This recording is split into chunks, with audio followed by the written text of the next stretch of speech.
Welcome, everybody. What a wonderful crowd we have here to honor Steve Terry. We've got this room full. There may be some people in the Anderson room, and I know there's some very special people on Zoom watching this. So really looking forward to this evening of celebrating Steve Terry. I am really deeply touched to have been asked by Steve's family to welcome you all here tonight. So thank you, Faith, Megan, Josh, Will. Really an honor to do this. I suspect we're all feeling some strong and contradictory emotions.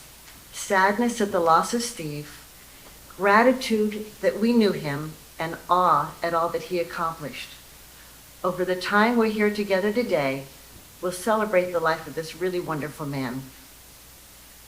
41 years ago, I was touring the massive hydro plants in far northern Canada in my role at Green Mountain Power. Two inspiring events happened there. I saw my first Northern Lights, and I met Stephen C. Terry, who was there as a newspaperman for the Rutland Herald. We're all here today because we loved and admired Steve. I had the distinct honor of working closely with him for more than 30 years. You'll hear from several of his friends today, many of whom will speak of his deep influence on Vermont, the state he cherished. I also want to share with you some stories about how he changed the lives of individual people who knew him. When Steve came to work to Green Mountain Power in 1985, it was a pretty traditional utility, steeped in the conservative belief that if shareholders were happy, then customers would be okay. At that time, appreciating or doing anything for the environment was often considered anti-business. Steve played a really important role in turning that around. He helped Green Mountain Power become customer-focused and a leader nationally in environmentally friendly energy policy. One of my first memories of working in public relations with Steve was that he convinced GMP's senior management to increase the water flow at one of our dams on the Winooski River. It would, of course, decrease the amount of electric generation and cost the company money, but the environmental benefits of more water in the river were significant. If you think back to those times, businesses didn't really pay much attention to what was happening environmentally. But he helped our management understand that a healthy river meant a healthy Vermont, and that in the long run, that would be good for GMP. Those of us in our corporate relations department then, some of whom are here, used to laughingly refer to those tactics as policy by press release. Eventually, those values became part of GMP's core beliefs, and GMP grew to be a leader among Vermont businesses taking stands to benefit the environment, gaining national recognition for its innovative work. Another early memory was an oil spill near that same hydro plant. Some utilities might have dealt with it quietly, hoping that the word wouldn't spread. But Steve had me call the media, tell them what had happened. I quickly learned that being transparent was the way we would be. Of course, we were equally transparent about how we were working to clean it up, and we made changes to reduce the chance of future spills. And after that, Green Mountain Power hired its first environmental manager. Steve believed in people. He gave me confidence by encouraging me to trust my gut. He always told me that he would prefer a sin of commission to a sin of omission for me waiting for permission. Believe me, I sinned. But all Steve would say was, well, maybe next time we might do it this way. He always had my back. He always supported me. I was never really afraid to walk in the morning not knowing what the newspaper had printed. Candy, I think I saw you here. Because I knew he would have my back. Steve was important in the lives of many who worked with him. I myself appreciated his support and unprecedented flexibility at a challenging time in my life, and he earned my everlasting loyalty. He made work fun, interesting, and I never stopped learning from him. Our colleagues at GMP felt strongly about his influence as well. One woman said of him, "I was a single mother with $50 in my pocket, and Steve hired me. I loved that man. He saved my life." Another remarked about what a huge impact Steve had had on his life. And yet another friend wrote to him in his last days, "It was an honor to answer your phones every day. Hello, Steve Terry's office. I still have visions of you walking down the hallway on the second floor, jolly and happy and ready to take on the day. Always stopping by your teens' offices to say good morning, check in on everyone, and leading us all with encouragement and support. You will always be special in my heart, Steve, always." That's how we felt about him. Of course, those friends are here today honoring him. He was easy to be with. I loved that chuckle that we all knew when his eyes would light up. He had a great sense of humor. Years ago, my husband and I had a Halloween party, and Steve came dressed to the nines as Pinocchio, which is really brave for a PR guy when you think about it. Steve's love of history always informed how he looked at the present and the future. In staff meetings, he would be able to give background on issues that helped us understand the subtleties involved, and it was just plain fascinating. Steve was an information gatherer. People liked to tell him things. In my years of working with him, I was proud of maybe a half dozen times that I was able to tell him something significant that he didn't already know. I admit it's possible that he might have just let me believe that. It was said that if you walked State Street in Montpelier with Steve and listened to all the conversations on the way, you would learn more than you would reading the entire New York Times in one day.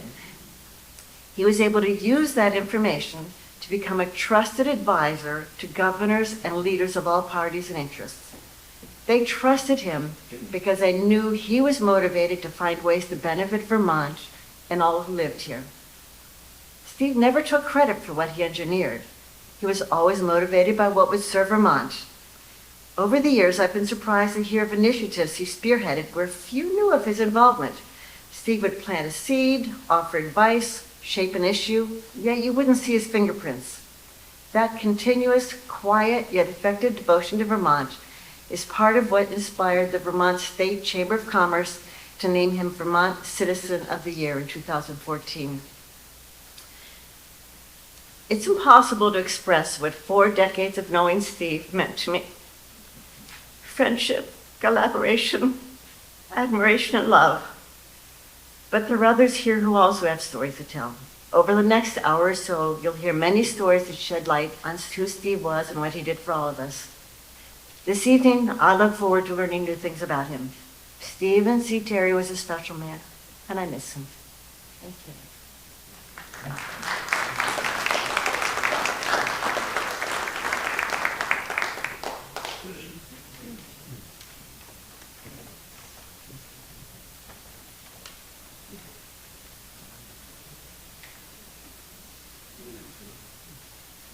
Thank you for joining us this evening. I'm going to read a short passage that my dad loved. It was written by Calvin Coolidge, who was born in Vermont and was the president a century ago in the 1920s. I used to see this passage regularly while I was growing up. He had it framed and hanging on the wall in his office at home. And he also had it printed on this card, which I have here. And this sat on top of his bureau where he would get ready for work each morning. So I used to see this, but I just glanced at it. I never read it carefully until recently. And on the day, actually, my dad died, he was moving from one part of our house carefully to another, and he spotted this sitting on a side table. And he asked us to read it to him. So I read to him the following. Vermont is a state I love. I could not look upon the peaks of Ascutney, Killington, Mansfield, or Equinox without being moved in a way that no other scene could move me. It was here that I first saw the light of day. Here I received my bride. Here my dead lie pillowed on the loving breast of our everlasting hills. I love Vermont because of her hills and valleys, her scenery, and invigorating climate, but most of all, because of her indomitable people. They are a race of pioneers who have almost beggared themselves to serve others. if the spirit of liberty should vanish in other parts of the Union, and support of our institutions should languish, it could all be replenished from the generous store held by the people of this brave little state of Vermont.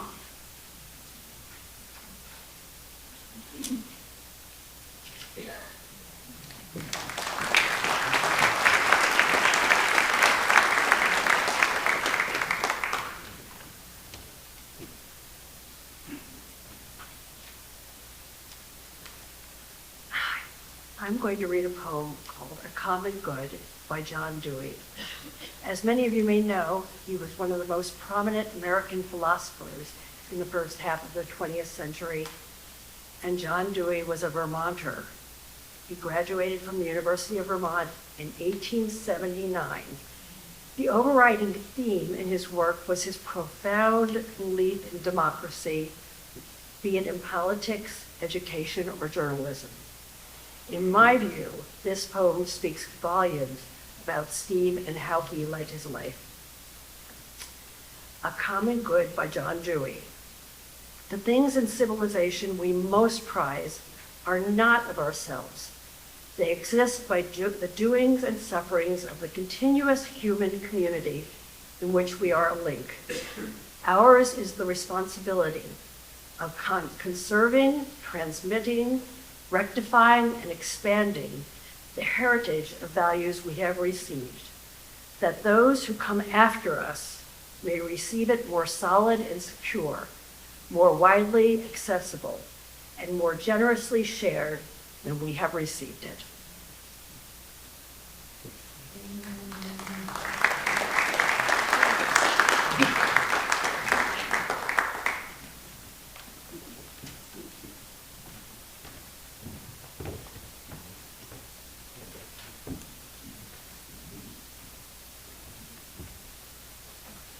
Good afternoon. Welcome all. As a friend, colleague, and family, we all gather here today to celebrate Steve's life and his contributions and his legacy. My reflections focus on Steve's many contributions to UVM and his importance as an author, as a political commentator, and as a journalist.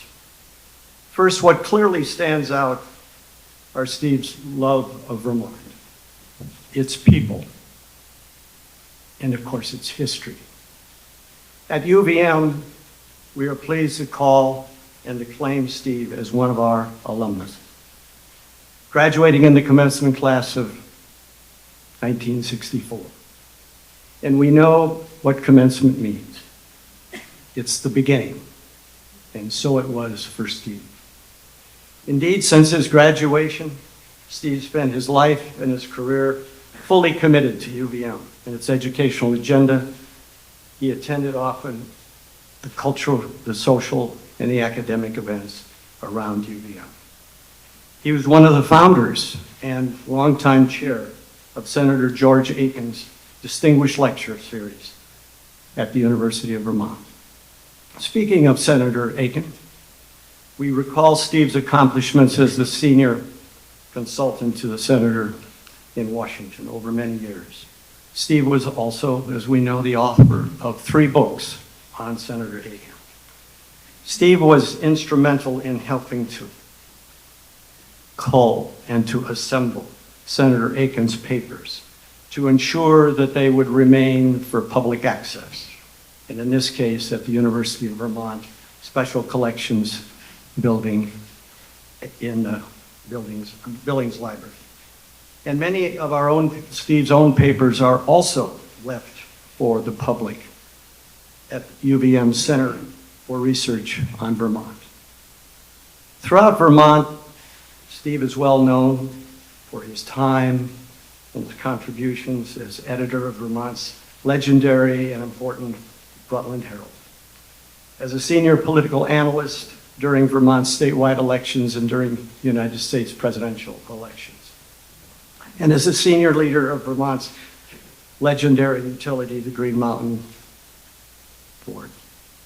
We all know of his passion, as Dottie told us a moment ago, in advocating for green energy and a healthy, clean environment. And right up to his passing, Steve was writing a book on the history of journalism in Vermont, which I am sure would be the definitive narrative of his great profession. Steve and I shared an interesting intersection between law, politics, and history. We even had a happy opportunity writing an essay together on the eligibility under the 14th Amendment to the United States Constitution of who could be a candidate or not on a statewide ballot. In closing, I'm sure we all here gathered today will share that Steve's legacy in Vermont, and his legacy well beyond, is one of authentic kindness, integrity, wisdom, common sense, and yes, of deep character. In each turn of his life, these attributes were always part of Steve's true North Star.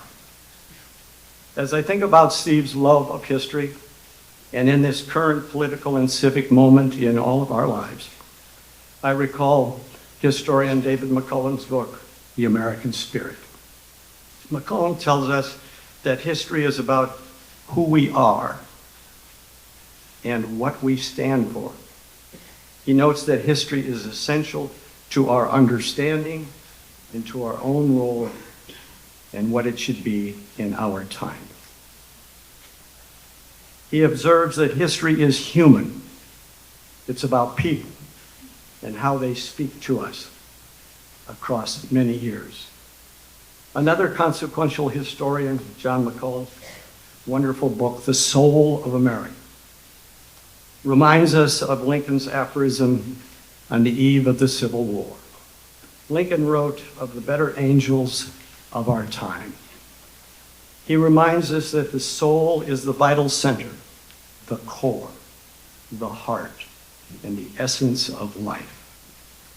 And yes, President Franklin Delano Roosevelt urged us to remember that true leadership and understanding are really about moral character and moral leadership. Steve knew, understood, and embodied each of these clarion calls in history for the good life and their importance in the American experience and in life's experience and journey that we all go through. Steve had a sincere hope for a better, more just America for all of us, and for a reckoning of moral courage and leadership for all of our country. Steve, may the better angels of our nature always be with you.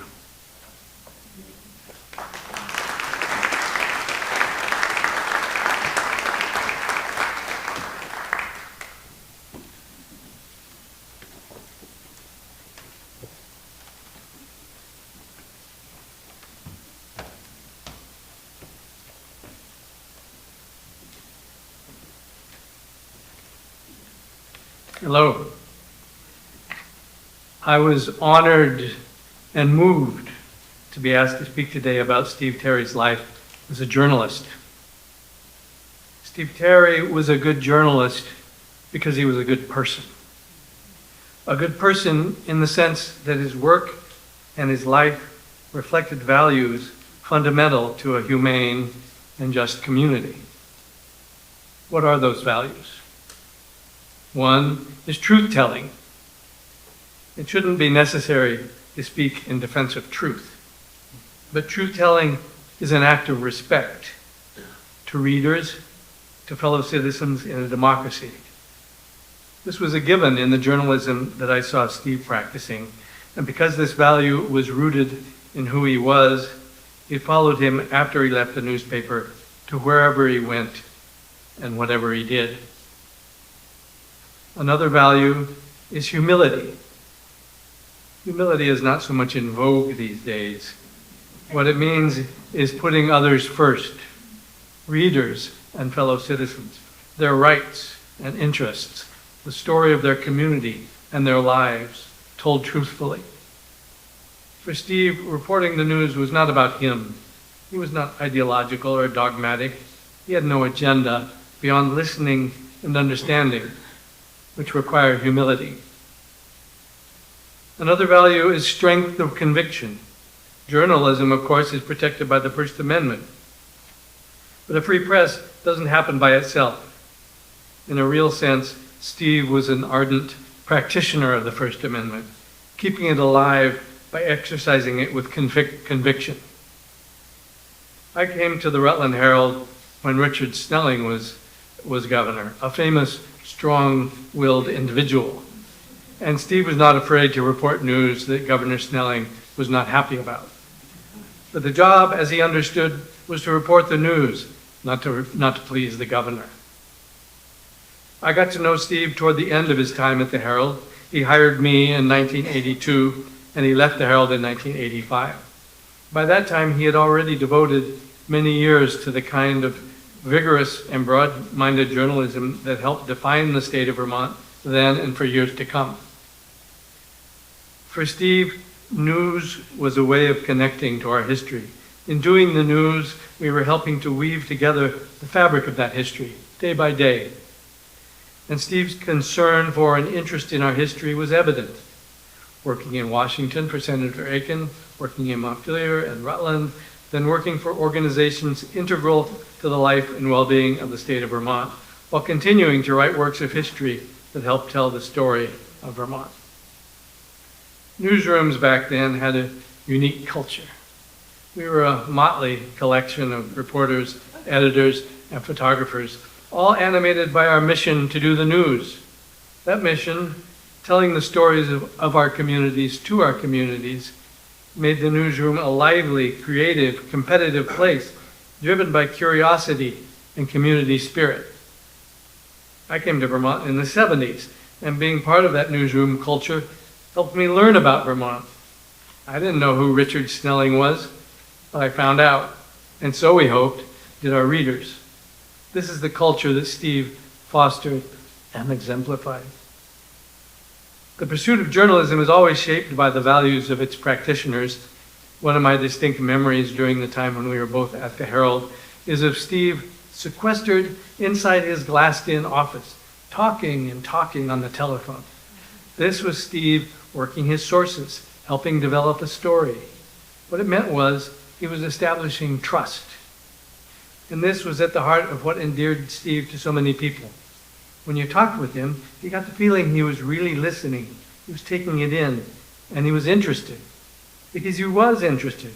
He always spoke in that confidential, personal tone, enlarging upon your thought, adding a thought of his own, aware of the ironies and surprises, as if the two of you were uncovering interesting new ideas.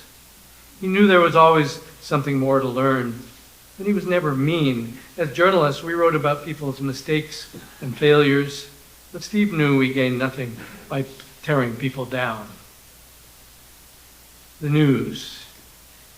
It's a word that resonates with meaning. Sometimes what purports to be the news is trivial or dishonest. With Steve, the news was history at a granular level, the story of our struggles and challenges, the human story in all its complexity, a story that is never fully told and never really ends. I first met Steve the night I went down to Rutland for a job interview. When I arrived at the newsroom, I was told by John Van Hoosen, the assistant managing editor at the time, that Steve wasn't there.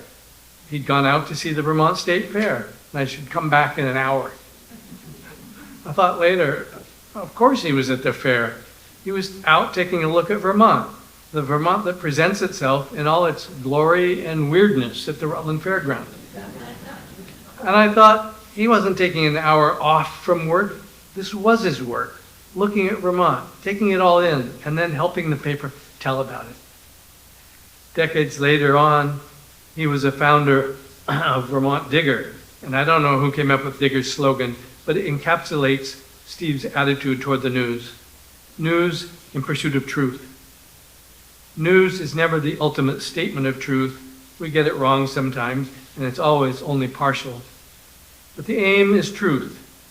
In recent times, even the idea of truth has come under attack. But Steve helped to establish an ethos of journalism that is carried on in Vermont long after he left the Herald. In troubled times, we look to people who can bring an honest, enlightened, humane understanding to counteract the confusion and bitterness that drag us down. That's how we get through it. Steve showed us how, and we can be grateful. Grateful also that we knew him, an honest, good-humored man with a dedication to the state of Vermont that never wavered. Our continued dedication to the values that he always championed would be the most fitting way to honor him and keep his legacy alive. Thank you.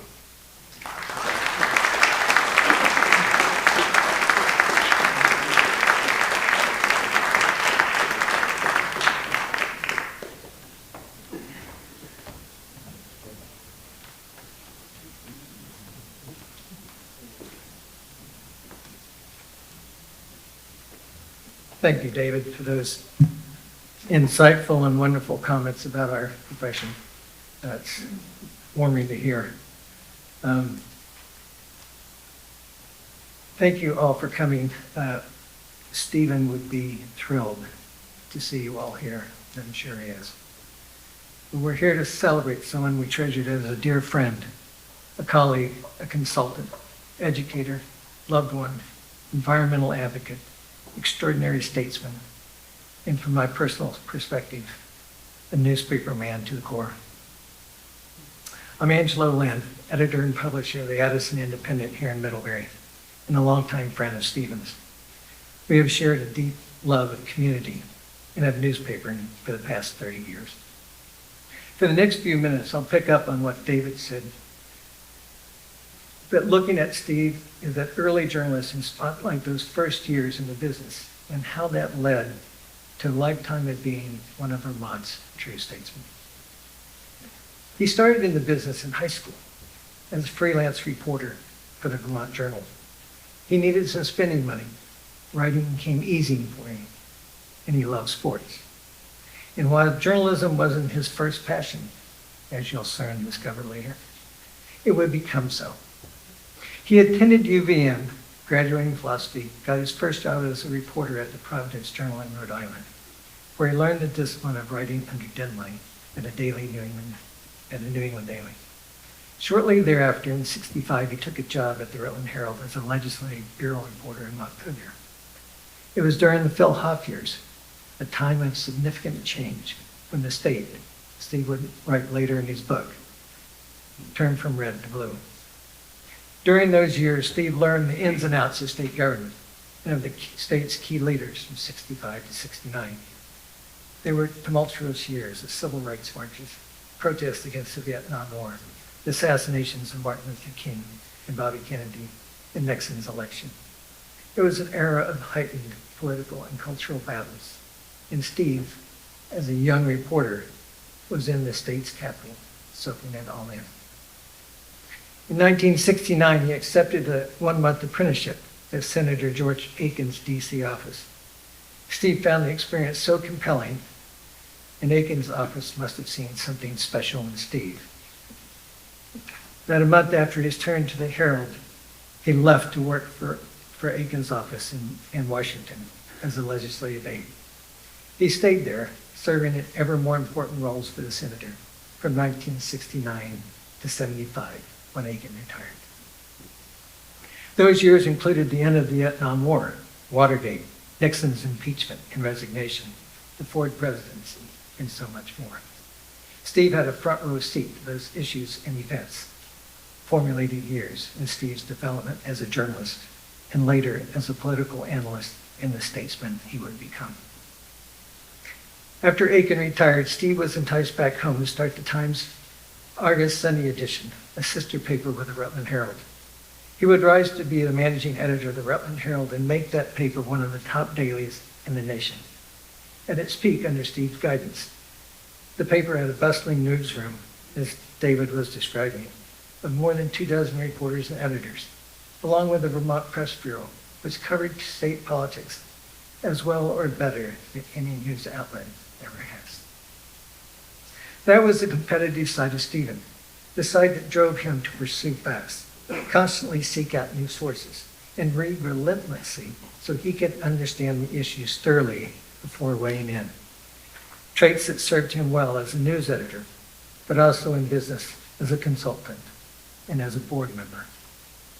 In his role as newspaperman, former editor John Van Hoosen gave Steve the highest compliment when he said Steve was a reporter's editor, meaning that he assigned thoughtful stories, fed reporters background info and context, provided guidance and encouragement, and then turned them loose. Everything a reporter would want. He also described a classic pose of Steve's, which I've always loved envisioning, of him sitting at his desk, leaning back in his chair, one leg propped up on the desk, pipe off to the side, and phone glued to his ear, talking to source after source after source. Most likely, with a jovial tone he almost always had, his abundant charms, and that wonderful chuckle. He was the consummate networker, which was at the heart of his talents as a journalism and for his impressive career afterwards. Stephen was said to have been an eyewitness to the fundamental changes that swept Vermont from the early 60s throughout his life. But that title doesn't come just by showing up.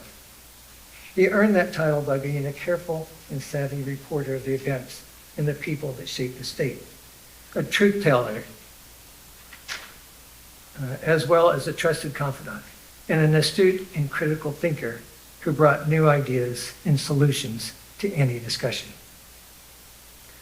After 10 productive years at the Herald, he left journalism in 1985 for a career with Green Mountain Power, in a journey that would take him into key roles, serving state government and many statewide organizations. Early on, he was appointed by Governor Madeline Kuhnen to the Governor's Council of Economic Advisors. And then he was reappointed by Governors Richard Snelling, Howard Dean, Jim Douglas, Peter Shulman. A feat, if any, that few, if any, have ever matched. He was appointed to the Governor's Commission on the Economic Future of Vermont in 1989 to develop a strategic plan for the state. He served as board chair for the Snelling Center for Government and for several other statewide organizations. As you've already heard, Stephen has served in numerous roles for the University of Vermont, and he was also an advisor to the president of Champlain College.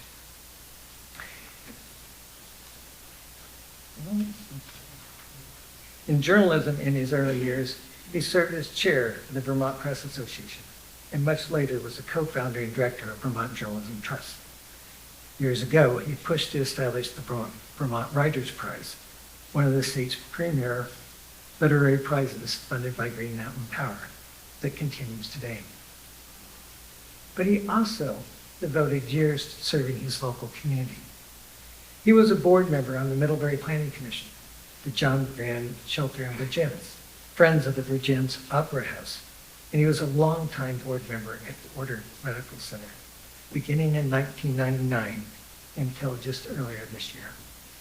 During those 25 years, he served as board chair for Porter Hospital, Porter Medical Center, Porter Management Services, and as a director during Porter's crucial and complex transition to University of Vermont's healthcare network, their health network. He was also a board member of the Vermont Food Bank and a trustee of the Vermont Historical Society. True to Steve's character, no matter what board he served on, he did it with distinction. Jerry Ann Smart, president of the Friends of Virgins Opera House back in 2014, said of Stephen's service to our organization and to the state, "I have observed Steve's careful and considerate manner as he navigates issues involving politics, environment, energy, community, healthcare, and education. He treats all issues and the people involved with dignity and respect. In fact, he is probably one of the few people who could oppose you on an issue and during the deliberation process become your friend." During Steve's journey, and while he was influencing supporting people, institutions, and organizations, he has taught all he has come in contact with an important lesson: to listen with your heart equally as your head. A collaborator by nature, Steve honed his skills through 6 decades as a journalist, businessman, and political insider with one clear objective: doing what's best for Vermont. And while he never sought the spotlight, when he was honored as Vermont Citizen of the Year in 2014, he received well-deserved praise. Some of these sayings and notes and comments are up on the board. Tom Slayton wrote, Steve's contribution goes beyond simple participation. He has supplied genuine leadership and the kind of creative thinking that helps an organization or a society move ahead. His contributions are not bound by a single cause or political party. Rather, Steve applies his considerable talents to moving specific causes and projects forward when he believes those causes will benefit Vermonters or the state of Vermont. David Rohrer, the founding president of Vermont Community Foundation, wrote, Steve doesn't just fill a seat on a board, he immerses himself in the organization's mission, in its work, and learns about its needs, the needs it addresses. He does his homework, asks savvy questions, listens, and advocates. One cannot ask for a more engaged and supportive member. And former Governor Huff offered this. I first met Steve as a reporter for the Rutland Herald during my terms as the representative and governor. Not only was he friendly and approachable, he demonstrated depth, clarity, and a thorough understanding of the overall political situation, both in balance and fairness. The same qualities have been very much in evidence in the myriad of leadership roles he has played in the extraordinary number of state and local organizations with which he has been involved over the years. If you look at that list, it's about 30 institutions long. It's amazing. And then this from his close friend and colleague, Mary Powell, the former CEO of Green Mountain Power. The first part is up here. I have had the privilege of seeing Vermont to the eyes of Stephen Terry. Those eyes see Vermont not only for what it is, but what it can be. Steve's hand and voice can be found in every issue important to Vermont, but most notably always at the critical intersection of the environment and the economy. But whatever the issue, Steve's North Star is what is best for Vermont. Those are all heartfelt words of high praise and define the type of statesmanship that Steve practiced so well. I'll conclude by saying that digging for truth, being fair, and understanding that life is about relationships is the heart and soul of our dear friend Stephen Terry, who was oh so proud to be a native Vermonter, a farm boy turned newspaper man and utility spokesman who would become a Vermont statesman for the ages, and who lives on in each of us as we reflect on the memories and the ways he has touched us all. Thank you.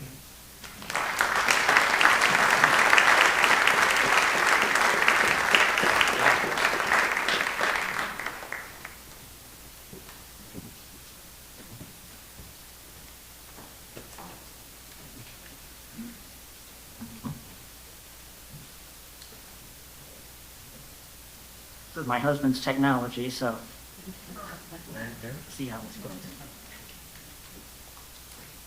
I'm honored today to reflect on Steve's lasting impact as a facilitator and a political analyst, influencer, and advisor. Roles that he played not for acclaim, but for the quiet satisfaction of helping Vermont and Vermonters thrive. I met Steve Terry 40 years ago when I was in the legal department at Green Mountain Power, and he was just joining the company to head up its communications and external affairs function. We had lots of opportunities to work together over the dozen years I was there, and I, like a lot of others, was struck by his knowledge of Vermont history and politics, and by his distinctive gift, the ability to move among state leaders, community members, and business executives, quietly influencing the direction of major decisions, always with the interests of Vermont in mind. Steve's talents as a political observer and operative were apparent early in his career. As you probably have heard, Steve first took a detour from journalism to politics when Senator Aiken recruited him to work as a legislative aide in the U.S. Senate in 1969. He soon became the lead staffer for both the Senate Foreign Relations and Senate Agricultural Committees, and a key strategist for Senator Aiken, who later wrote to Steve, "For 5 years, we made a lot of trouble for the right people. Keep it up, for making trouble for some makes life better for others. Thanks for everything." Keen observer that he was, Steve also took notes on the events around him during this turbulent time, which was marked by the Vietnam War, Watergate, the Civil Rights Movement, and he later authored two books on Senator Aiken and his role in these events. Steve returned to Vermont in 1975 as a founding editor for the Times Argus Sunday edition and served as managing editor of the Rutland Herald from 1977 to 85. He joined Green Mountain Power in 1985 as a communications executive and served as its vice president for development and external affairs until he retired in 2013. It was a time of significant change in the utility industry and for Green Mountain Power in particular. There was increased competition in the energy sector, pressure on utility rates, and controversy over generation resources and environmental issues. In this environment, Steve provided a unique value to the company as an internal influencer and as a guide in navigating the political and regulatory arenas in which we operated. During his time at GMP, Steve played key roles in the company's importation of hydroelectric power from Hydro-Quebec, its public relations response to a major ice storm in 1998, its development of the first commercial wind facility in Vermont, its recovery from a particularly difficult rate case, and its successful acquisition of Central Vermont Public Service in 2012. At the same time he was managing these important full-time jobs, Steve was acting in formal and informal capacities as a valuable consultant to multiple governors, as well as other politicians and business leaders. He served under 5 governors, as you've heard, on the Governor's Council for Economic Advisors, and at various times on the Vermont Chamber of Commerce, the Lake Champlain Regional Chamber of Commerce, the GBIC, and the Governor's Commission on the Economic Future of Vermont, as well as numerous other civic organizations and nonprofits. Much of Steve's most important work with these organizations, and as an advisor to those in power, took place out of the limelight, serving as an illustration of George Marshall's quote that there's no limit to the good you can do if you don't care who gets the credit. Members of both parties and multiple interest groups felt comfortable talking to Steve and seeking his counsel because they valued his advice and because they trusted his discretion in handling the information that he provided. So I think the best way for me to throw light on Steve's accomplishments in this arena is to share with you excerpts from just a few of the many letters written in support of Steve's nomination as Citizen of the Year by politicians and business leaders who were most intimately familiar with those contributions. Harlan Sylvester, who chaired the Governor's Council of Economic Advisors, said that there'd be a situation that would arise between meetings, and the first person the governor and I would turn to for advice would be Steve. Governor Howard Dean wrote that Steve has served as an able staffer, editor, chronicler, and advisor of Vermont governors and the Vermont public for nearly 50 years. His knowledge of Vermont is extraordinary, as is his dedication to the people of the state of Vermont. He was a valuable advisor to me through the 12 years I served. Senator Peter Welch opined that it's hard to comprehend the depth and breadth of Steve's service to our state. His commitment to public service is unshakable, his knowledge of the political landscape is unmatchable, and his sage advice is unassailable. He's a shrewd businessman, a wise counselor, a skillful politician, and a good friend. Senator Patrick Leahy observed that for nearly 4 decades, Steve has devoted both his professional career and his personal life to the betterment of Vermont. He's a friend, an advisor, and a confidant to political, business, and nonprofit leaders across the state. Through his career, Steve has become one of the leading behind-the-scenes players in so many aspects of Vermonters' lives. Steve maintained his extensive web of political relationships in Vermont and remained an active observer and participant in politics after his retirement from Green Mountain in 2013. He continued and expanded his leadership of civic and nonprofit organizations, founded Addison Consulting, which provided advice regarding energy projects, and wrote extensively about Vermont history and politics, including his second book on Senator Aiken, Say We Won and Get Out, George Aiken and the Vietnam War. Steve also acted as a frequent political analyst for WCAX, providing commentary on elections and other significant political developments.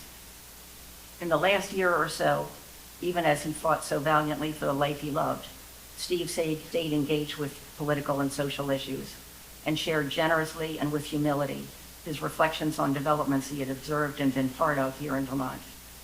His life stands as a reminder of the lasting impact that can come from the quiet, steady work of making connections among people, ideas, and projects in the service of improving your corner of the world. Steve's influence continues in the policies enacted, the journalists inspired, and the Vermont community strengthened by his actions. Thank you.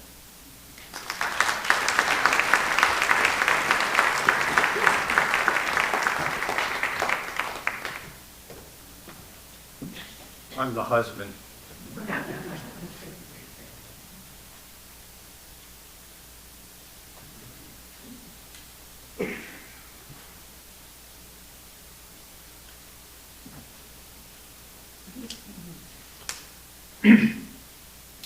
When Steve decided that there was no future in playing whack-a-mole with the cancer cells that were killing his body, and because neither he nor I had any interest in talking about his anticipated demise, I asked him if he was willing to tell me his story.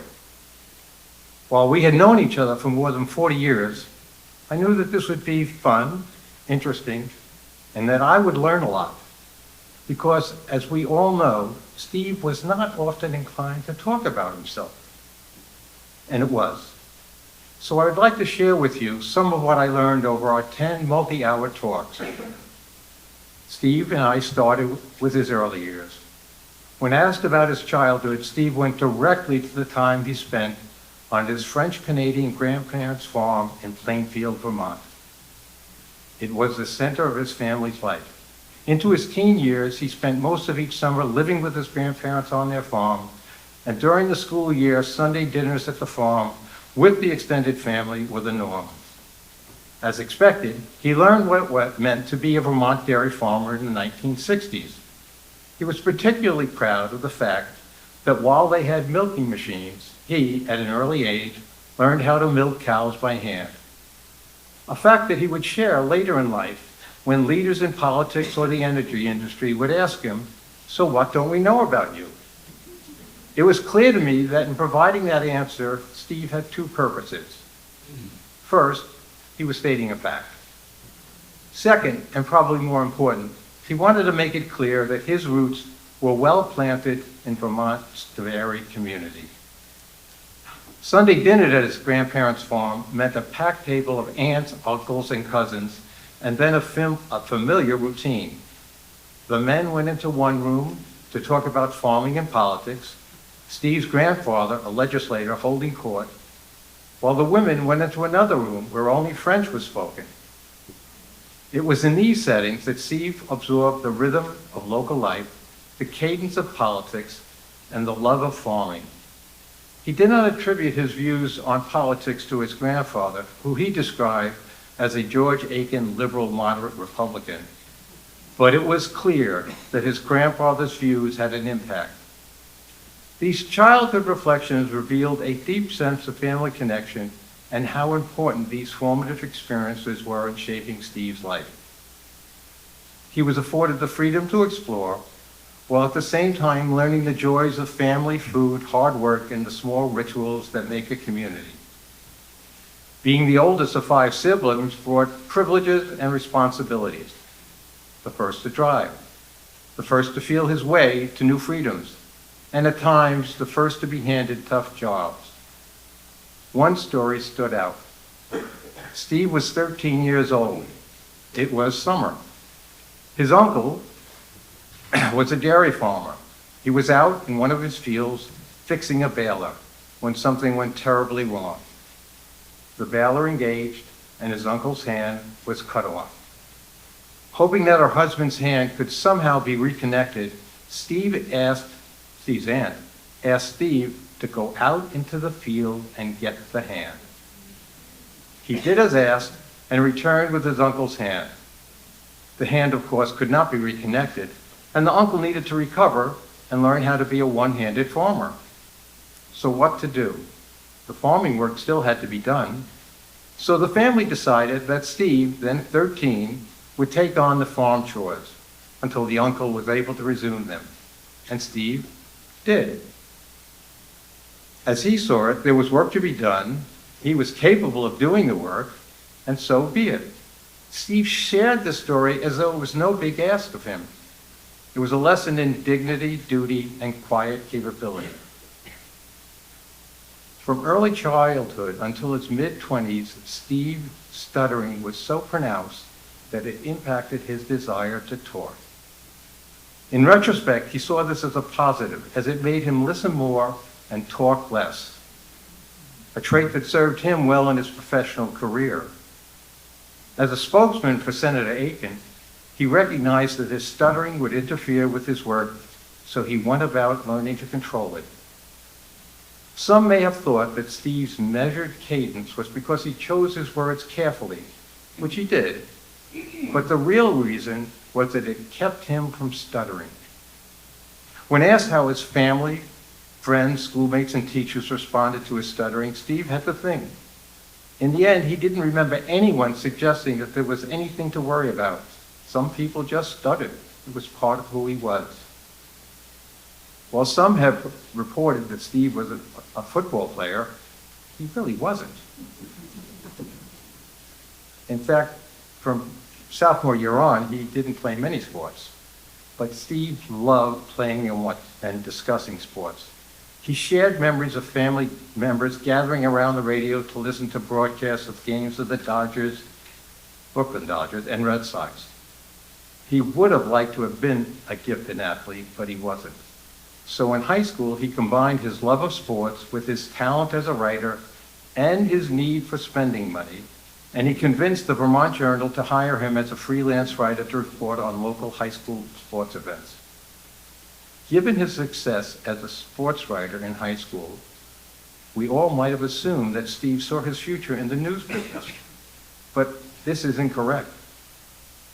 While writing about events that he observed became natural to him, his real love sprung from the hours, days, weeks, and months he spent doing the chores of a Vermont dairy farmer.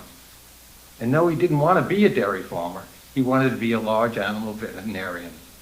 Becoming a newsman was his second choice. Fortunately for us, Colorado State A&M didn't accept Steve into its program. UVM did, and the rest is history. As Steve told it, his college years at UVM were full. He was an active member of a fraternity, cultivated and cemented his relationship with his first love, Sandra, and convinced the public relations office of the university that it should hire him to write stories about the accomplishments of his fellow students so they could be sent to the hometown papers. The university loved the project. It was inexpensive, they paid him.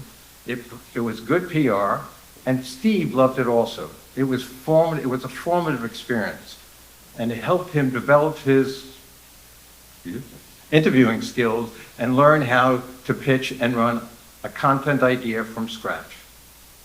Within a month of graduating from UVM, Steve and Sandy married, and soon after, Steve was hired by the Rutland Herald to cover the Vermont legislature.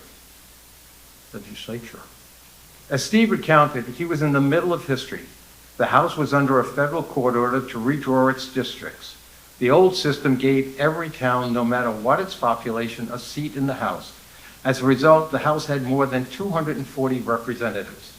The representatives, fiercely attached to their towns, made passionate speeches. Some even cried, and one threatened to chain himself to the desk. The drama struck Steve, as it did. The drama stuck with Steve, as did the farmers' nights, when politicians and Vermonters, including Steve, would weekly come together for musical acts and skits, a rare moment of unity that, as Steve noted, felt like another era, impossible to reproduce in today's divided world. Steve told me how, as a reporter during these years, he wasn't just chronicling the action, he was part of the drama. Reporters back then sat at a table in the well of the chambers, and during debates they could use the pages to curry questions or comments to the members. He relished the feeling that he was helping history along, rather than just watching it from the sidelines. Steve's time in DC was marked as right place, right time, luck mixed with old-fashioned hustle.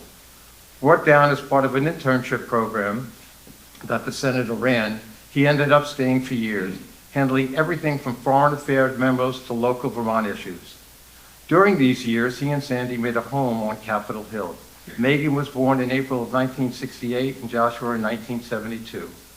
And when the senator announced that he would not seek another term, Steve had the opportunity to stay in D.C. He could have stayed as a staffer for the Senate Foreign Affairs Committee, or he could have found work with one of the local national news outlets. But he didn't. Steve returned to Vermont. He belonged in Vermont. So Steve, Sandy, Megan, and Joshua came home. He returned to the Rutland Herald in 1977, was named managing editor.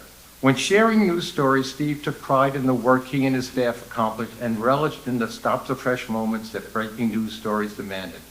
Listening to him tell these events was like watching a fast-paced drama. The strike years, the headaches, the heavy responsibility of making the paper run, these weighed on him. "You sure about this, Steve?" he recalls, hearing before late-night nerve-wracking decisions. He loved it all. While these were exciting professional years for Steve, they were not good years for Steve and Sandy, and they eventually split up. It was at work that Steve found love again with a fellow journalist, Sally Johnson. This brought new light and son Will, who was born in July of 1985. Steve left the paper the year Will was born when he was hired by Green Mountain Power as Director of Corporate Relations. In Steve's telling, this change didn't just give him the opportunity, In Steve's telling, this change didn't just change his work, but gave him the opportunity to sit in the rooms where business, politics, and governance truly intersected. He shared stories about Vermont energy wars, regulatory issues, and how being the behind-the-scenes guy impacted outcomes and benefited Vermonters without needing the spotlight, which is a reoccurring theme that everybody has spoken. Steve's career in news and utility business also included a lot of informal mentoring of colleagues, politicians, including those closed council moments with governors where, as Steve admitted with a laugh, sometimes the best advice he gave was, "Don't do it." Life's sorrows and joys intervened in Steve's later life. The long battle with Sally's illness and her passing brought out a softer, reflective side, and his relationship with his children became richer, fraught, and even more precious. Perhaps most surprising to Steve is he got a third chance at love with Faith. Together, they renovated his home in Middlebury, remained active in the community, and enjoyed great food, the arts, and a lot of traveling. With Steve continuing to engage in nonprofit work, write prolifically, and daily tend to his cows. What really struck me as a listener through these talks was Steve's nostalgia, humility, and gratitude. He had a treasure trove of moments. The sound of his grandfather's radio, a house member crying on the floor, Sunday dinners with kins, late-night news deadlines, sensitive conversations that had to be held in public spaces that to a passerby were nothing more than two people just discussing the 4th of July parade or a sports event. He did not, however, dodge talking about regrets, choosing work over family sometimes, or missing the mark occasionally as a leader or a father. But he mixed honesty with appreciation for all that went right. As Steve shared his memories with me, I felt the rhythm of his life in Vermont, and Steve's life in particular. It's a tapestry, messy in places, full of color, contradictions, and accomplishments, but stitched together by stories, community, and his commitment to do the right thing. I cry easily. To do the right thing, even if nobody's watching.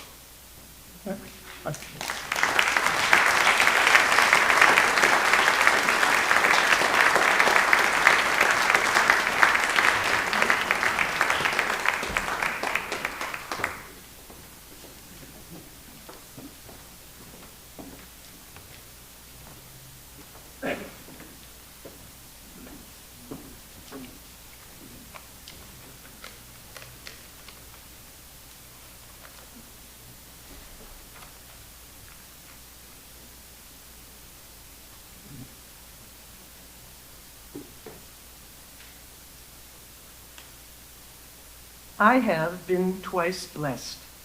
I have loved and been loved by two beautiful beings, the finest persons of integrity, kindness, compassion, grace, and humility, who possessed great intellectual curiosity and who believed in the inherent value of every human life.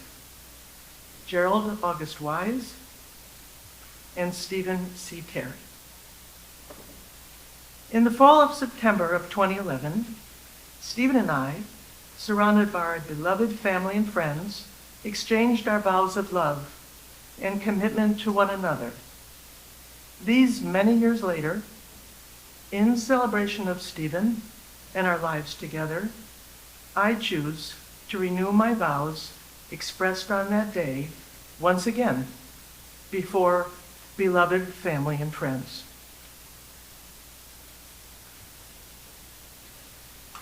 My dear Stephen, in celebrating this moment in time, I am moved to comprehend its full meaning, that in this vast world we have found each other, begun to love each other. The seeds of our love begun to grow soon after we renewed our long friendship, I believe, and today we choose to dedicate our lives to one another, to commit one another to respect, support, sharing, caring, laughter, and love by entering into marriage. We bring to this moment in time an accumulation of our life experiences.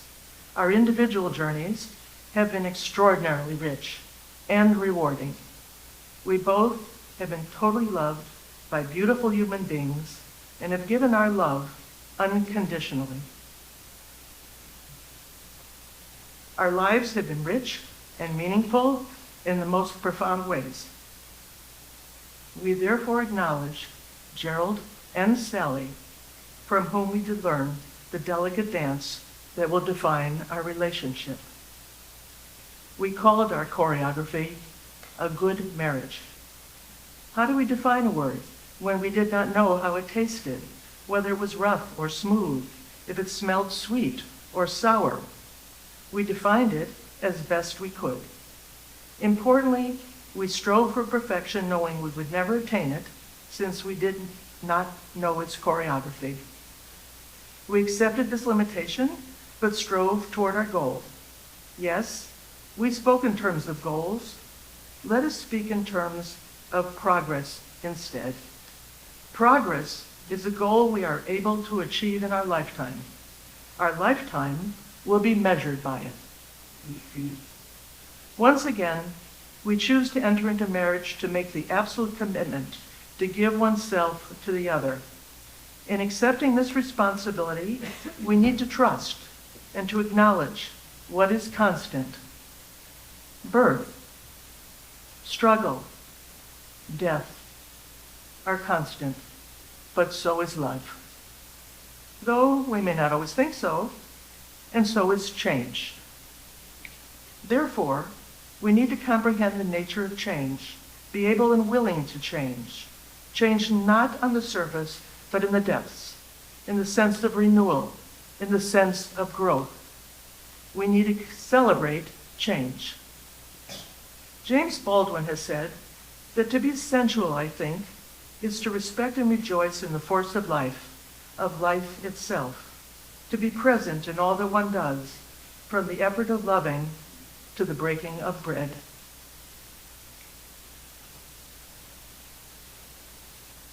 We need rejoice in the others reaching for new heights. We need challenge each other to grow by giving encouragement, being patient and respectful. We need find humor along with the serious. We need laugh deeply together when it is difficult, not only when it is easy. It is our responsibility to renew our commitment each day, each moment, as we evolve as individuals. For as we evolve and grow, we must at the same time evolve and grow together. The contemplation of our union would not be whole, it must be said, without some mention of the last years.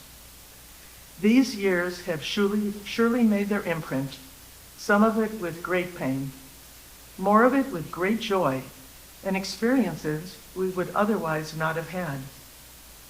We wear that imprint as a badge. We have truly surmounted the insurmountable. These years have tested us and our commitments.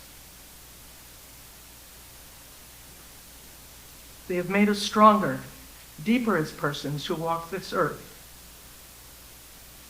For too brief a time.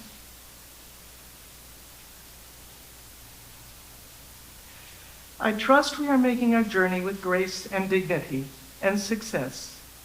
Baldwin grasped this when he said, "If one continually surviving the worst that life can bring, one eventually ceases to be controlled by a fear of what life can bring.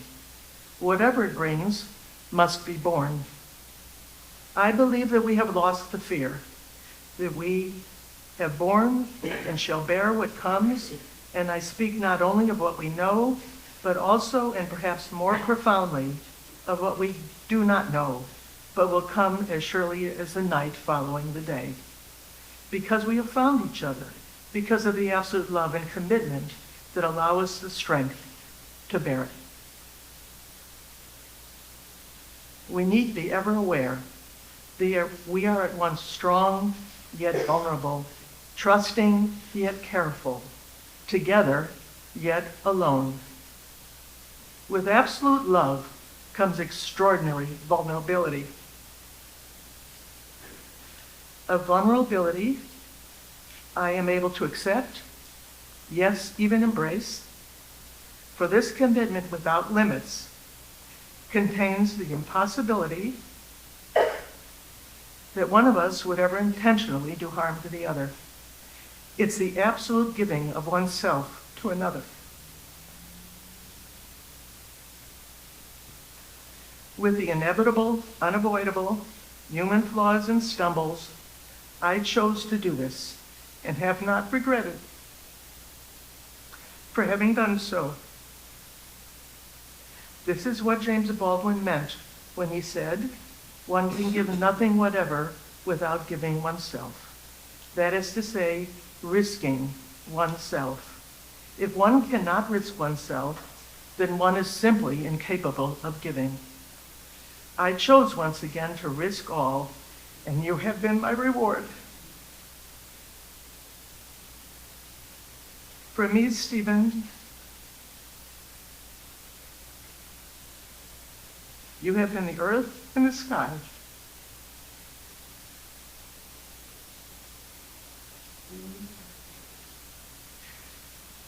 You grounded me, and you gave me wings.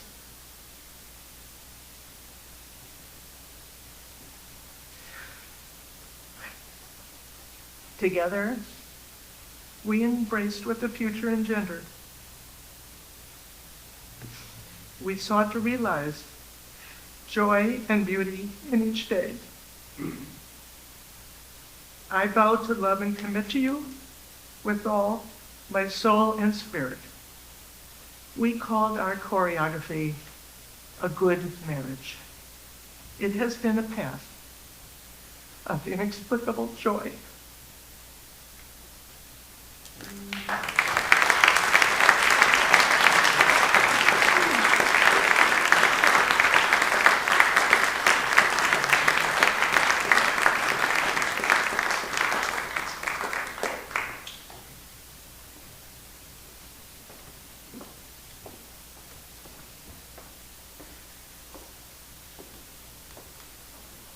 Good evening.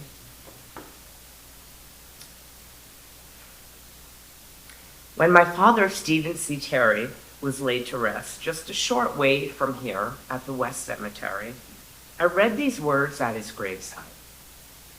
Today, I want to share them again,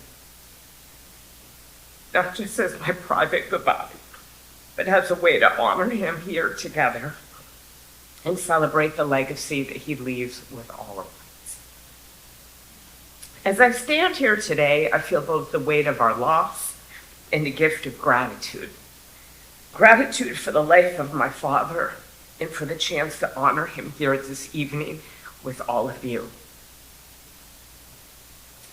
Dad, I want to say this to you again, this time surrounded by friends and family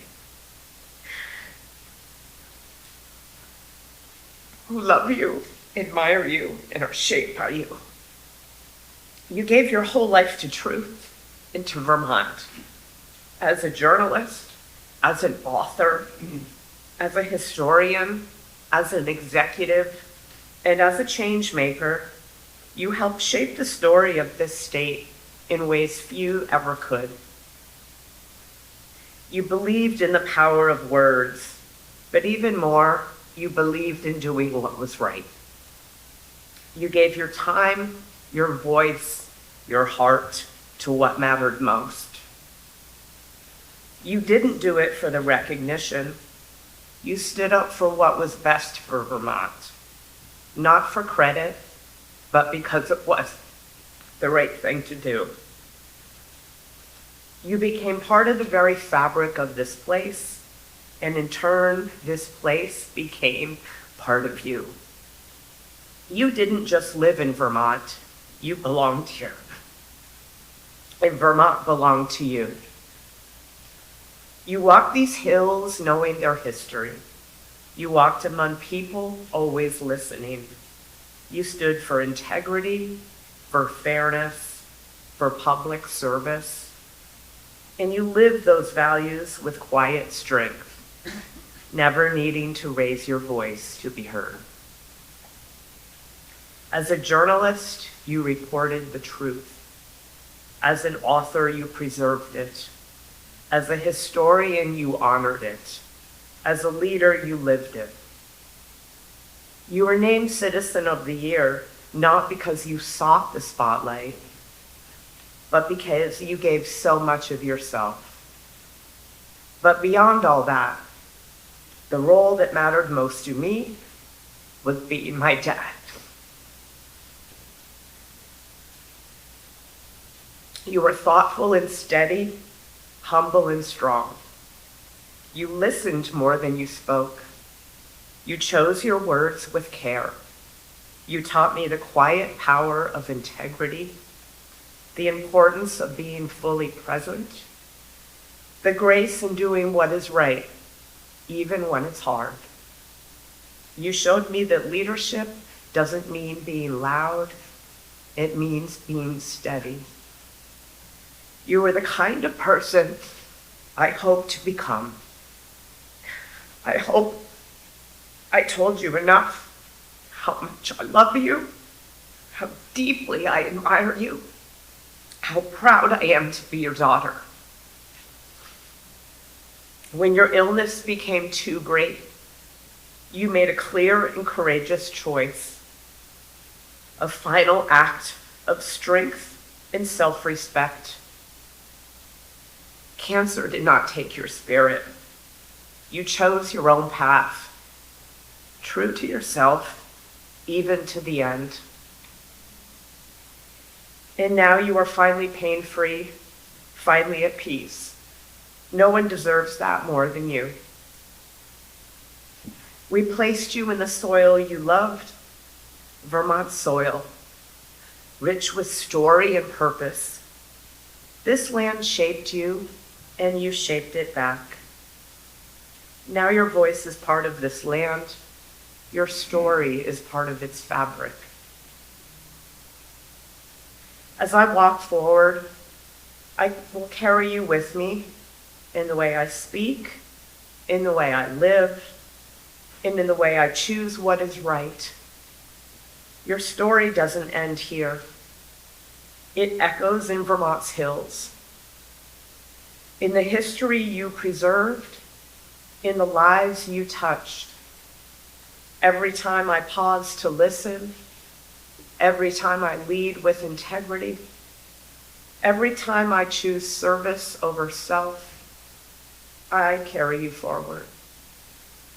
And so this evening, Dad, we just don't remember you, but we carry you forward. I love you, Dad. I always will. Thank you.